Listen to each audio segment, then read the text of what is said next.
Dear students, आज के इस ई लेक्चर में हम यह समझेंगे कि खनिज एवं खनन उद्योग के क्षेत्र में औद्योगिक क्रांति के क्या प्रभाव पड़े।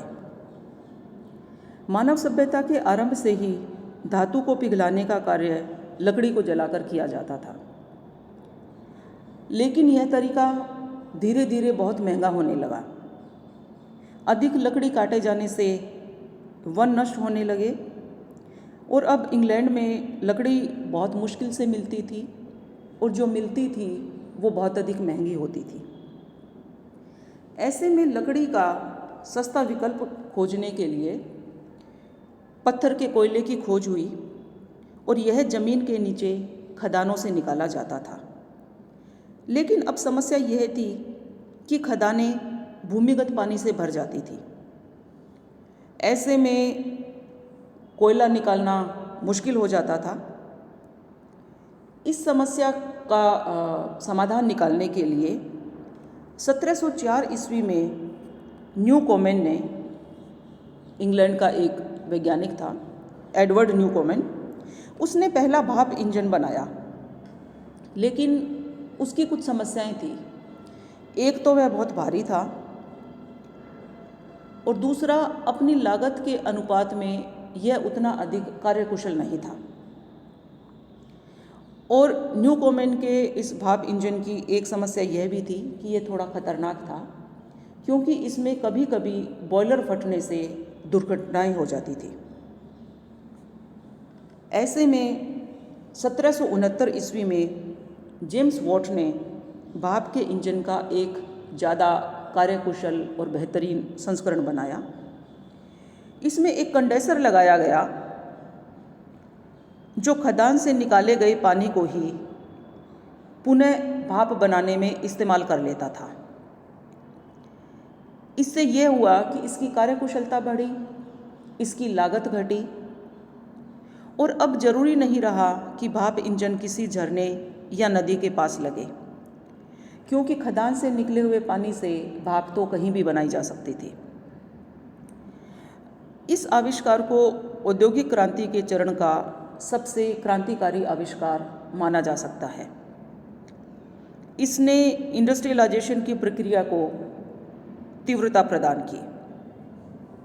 बाद में, जैसे हम सब जानते हैं, कि भाप इंजन का उपयोग रेलवे में होने लगा और जिससे यातायात, संचार और माल ढुलाई तीनों क्षेत्रों में काफ़ी ज़्यादा गति आई। इधर 1709 ईस्वी में अब्राहम डर्मी ने लोहे को पिघलाने के लिए पत्थर के कोयले से बने कोक की उपयोगिता की ओर अपना ध्यान आकृष्ट किया। लोहे की मांग नई नई मशीनों के खातिर बनाने की खातिर बढ़ती जा रही थी और लकड़ी के कोयले से जो कोक बनता था यह एक महत्वपूर्ण खोज थी। पत्थर का कोयला यह सस्ता भी था, भाप इंजन बनने के बाद उसको आसानी से निकाला भी जा सकता था। लेकिन अभी भी एक समस्या थी। कोक की गर्मी से जो लोहा तैयार होता था, ढलवा लोहा या जिसे पिग आयरन कहते हैं, उसमें कार्बन की मात्रा बहुत अधिक होती थी और यह पूरी तरह से या अच्छी तरह से पिटवा लोहा नहीं बन पाता था। यानी बारंबार उसके ऊपर चोट करके उसको मनचाहे आकार में ढाला नहीं जा सकता था या ढालने में बहुत अधिक दिक्कत होती थी। इस समस्या का समाधान 1784 ईस्वी में हेनरी कोर्ट ने प्रस्तुत किया, जब उसने लोहे के शुद्धिकरण की एक नई तकनीक, जिसे पडलिंग कहा गया या संडोलन कहा गया। इसमें यह होता था कि जो ढलवा लोहा होता था उसको भट्टी में कम तापमान पर उस समय तक हिलाया डुलाया जाता था जब तक कि उसकी अशुद्धियां नष्ट नहीं हो जाती थी। और इस प्रक्रिया के बाद बना हुआ जो लोहा होता था वो मशीनें बनाने में ज़्यादा आसानी से काम आता था और ज़्यादा मजबूत भी होता था। बाद में स्टीम हैमर यानी लोहे का हथौड़ा या रोलिंग मिल के आविष्कार से लोहे की बची हुई अशुद्धियाँ भी नष्ट की जाती थी। 1856 का समय आते आते एक अन्य लेखक जो एक वैज्ञानिक भी था, हेनरी बेसेमर, उसने लोहे की शुद्धता और उसको ज़्यादा मजबूत बनाने के लिए एक नई तकनीक का आविष्कार किया, जिसे उसी के नाम पर बेसेमर प्रोसेस भी कहा जाता है। इस पद्धति के आधार पर अब ज़्यादा जल्दी, कम लागत में और अधिक मजबूत लोहा या स्टील उसका निर्माण किया जा सकता था।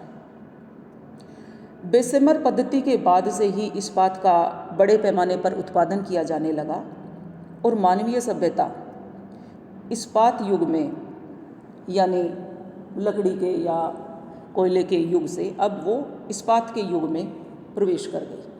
यह औद्योगिक क्रांति का एक महत्वपूर्ण चरण था।